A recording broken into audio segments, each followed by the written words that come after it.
عن عبد الله بن مغفل رضي الله عنه عن النبي صلى الله عليه وسلم قال: الله الله في أصحابي لا تتخذوهم غرضا بعدي، فمن أحبهم فبحبي أحبهم، ومن أبغضهم فببغض أبغضهم، ومن آذاهم فقد آذاني، ومن آذاني فقد آذى الله، ومن آذى الله فيوشك أن يأخذه.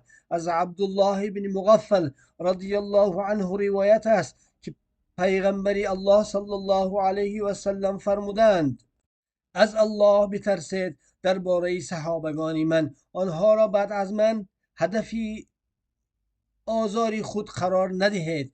هر کس آنها را دوست دارد و سبب دوست داشتنی من دوست داشته است، و هر کس آنها را بد بیند یا دشمنی دارد بر آنها، به سبب دشمنی یا بدبینی من دشمنی داشته است. هر کس آنها را آزار دهد مرا آزار داده است، و هر کس مرا آزار دهد الله مهربان، الله پاک را آزار داده است.